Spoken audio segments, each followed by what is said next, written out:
Aku adalah wanita kampung yang diberi didikan agama yang secukupnya. Oleh karena cinta, aku dibuang oleh keluarga karena memilih Nijan menjadi suamiku. Pada awal perkawinan, mengalah indah dan aku merasakan pilihan aku adalah tepat. Aku boleh dikatakan cantik berumur dalam 23 tahun. Berkulit cerah, aku ada iris-iras macam seorang pelakon tuh. Kata kawan-kawan aku masa sekolah dulu. Ramai juga lah jejaka-jejaka yang nak buat aku GF lah dan nak buat bini. Tapi itu dulu, aku memilih Nijan menjadi teman hidup aku. Masa itu aku baru habis SPM dan bekerja di sebuah kilang aku bertemu dengan Nijan. Nijan ketika itu ialah supervisor aku. Setelah berkawin dan mendapat anak pertama, Nijan telah dibuang kerja karena terlibat dengan dadah. Nasib baik majikan aku tidak menyerahkan kepada pihak polisi. Kalau tidak, tak tahulah apa nak jadi. Setelah beberapa bulan pihak syarikat aku hendak mengurangkan pekerjaan dan aku membuang pekerja. Di antaranya termasuklah dengan aku. Aku masih baru ketika itu cuma dapat sagu hati, tak banyaklah sangat. Pada mula hari itu, hiduplah aku sebagai istri sepenuh masa. Suami aku masih dengan peragainya itu. Karena sayang, aku terpaksa memberi uang simpanan aku kepadanya untuk membeli keperluan suamiku itu. Ketika itu aku dan suami aku menyewa sebuah rumah kepunyaan sepasang suami istri. Yang kupanggil Pak Aji dan Mak Aji, anak-anak mereka tidak duduk dengan mereka. Setelah 3 bulan suami aku tidak dapat membayar sewa. Pak Aji telah datang ke rumah aku. Ketika itu Nijan sedang bermain dengan anak aku di ruang tamu. Pak Aji berbual-bual dengan Nijan dan menyatakan bahwa sudah 3 bulan kami tidak membayar sewa. Nijan meminta tempo seminggu 2 minggu lagi. Setelah sampai masa yang dijanjikan, sekali lagi Pak Aji datang. Aku masih tidak berani bersua muka dengan Pak Aji. Sehinggalah pada suatu hari Pak Aji datang, aku ketika itu tengah mandi. Suami aku entah kemana, mungkin karena lama Pak Aji memberi salam. Pak Aji pun masuk ke dalam rumah, suami aku keluar tak kunci pintu ketika itu. Bermulalah episode hitam dalam hidup aku. Pak Haji telah merogol aku. Aku coba untuk menjerit, namun takut jiran-jiran pula mendengar. Setelah puas aku diratahkan oleh Pak Haji, Pak Haji berkata kalau Nijan balik nanti, suruh dia jumpa Pak Haji. Pak Haji nak suruh aku dan Nijan serta anak aku pindah ke rumah sewa yang lain dekat dengan kebunnya. Sambil itu Nijan boleh juga jaga kebunnya. Setelah kata putus dibuat, aku dan Nijan berpindah ke rumah yang dijanjikan oleh Pak Haji. Perkara yang terjadi pada aku tempo hari masih aku rahasiakan. Setelah 3 bulan aku berada di rumah baru itu, selama itulah Pak Haji akan datang. Itu pun masa suamiku tiada. Rupa-rupanya kegiatan suamiku telah diketahui oleh Pak Haji dan setiap kali dia datang, dia telah memaklumkan kepada Nijan. Pada suatu pagi Nijan telah tercakap akan halnya dengan Pak Haji. Dari situlah aku mengetahui bahwa Pak Haji menyaran Nijan dengan dada karena nikmat yang aku alami. Satu pagi Sarah merasa loyak hendak muntah, mungkin mengandung, bisik hati kecilnya. Sarah memberitahu Nijan, Nijan kelihatan biasa saja, walaupun sesekali Sarah meyakinkan mungkin benih Pak Haji. Karena belakangan ini setelah Nijan terlibat dengan dadah, dia kurang bernafsu untuk meniduri istrinya. Kalaupun dia bersama air yang dipancutnya keluar dengan lesu.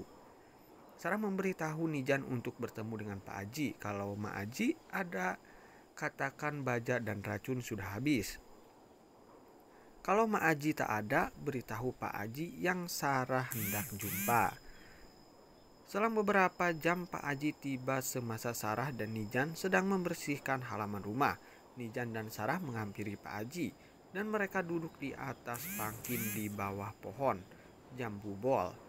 Sarah memberitahu Pak Haji apa yang sedang dialaminya, juga menyatakan kemungkinan benih yang sedang hendak disubur adalah benih Pak Haji sendiri dan hendak menggugurkan kandungannya. Pak Haji menghalang tujuannya Sarah untuk menggugurkan kandungannya itu. dan dia bertanggung jawab dengan syarat Nijan dan Sarah merahasiakan semua perkara. Nijan bersetuju dengan persyaratan Pak Haji sanggup membiayai hidungnya yang berair. Setelah semua kekusutan dapat diurai, Pak Haji minta diri untuk pulang dan berjanji akan datang malam nanti. Tepat sebagai dijanjikan, Pak Haji tiba. Sebelum Nijan melangkah pergi, Pak Haji nyuruh dia balik dalam masa 2 jam. Karena Pak Haji tidak akan menemani Sarah tidur karena Mak Haji ada di rumah. Sambil menunggu Sarah menidurkan anaknya, Pak Haji berehat di katil. Setelah anaknya tidur, Sarah ke bilik dan mendapati Pak Haji sudah telanjang bulat dengan kalamnya keras mencodak. Sarah kalau lepas ini dan bila-bila saja Sarah mengandung dan pasti yang benihnya hasil dari tujahan kalam Pak Haji. Cepat beritahu dan jangan coba-coba untuk menggugurkannya. Pak Haji bersuara semasa Sarah hendak merebahkan badan di sebelah Pak Haji dalam keadaan sudah tidak ada seurat benang di badannya. Bila Sarah sudah baring, Pak Haji turun menggosok perut Sarah yang belum ketara lagi akan kandungannya. Pak Haji melebarkan kangkang Sarah sebelum kalamnya dibenamkan. Pak Haji menjirat alur lurah nikmat Sarah.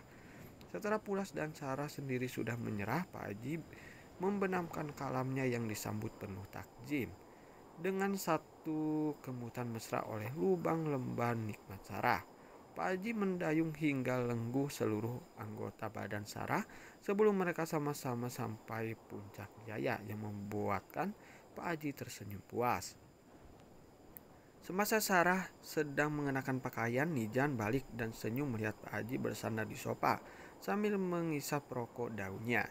Kami berbual-buat seketika sambil menikmati kopi. Nijan Sarah semasa Mak Haji ada di rumah, Pak Haji hendak tukar jadwal.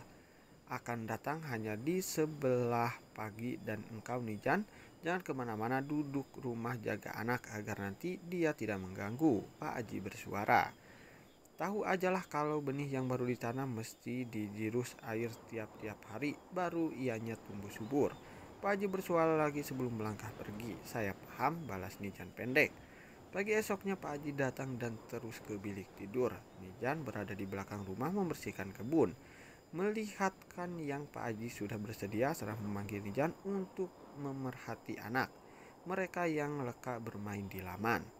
Setelah semuanya beres, Sarah melangkah masuk bilik sambil menanggalkan pakaian. Melihat Sarah datang, Pak Haji terus menarik tangan Sarah untuk naik ke atas badannya. Mereka bercumbuan dengan kalam. Pak Haji bergerak ganas di alur punggung Sarah. Kedua-dua tete Sarah dikenyot silih bergantian. Merasakan yang lurah lembah Sarah sudah enggak lecah. Pak Haji nyuruh Sarah mencangkung di celah kangkangnya sambil Pak Haji menyuakan kalamnya tepat ke sasaran.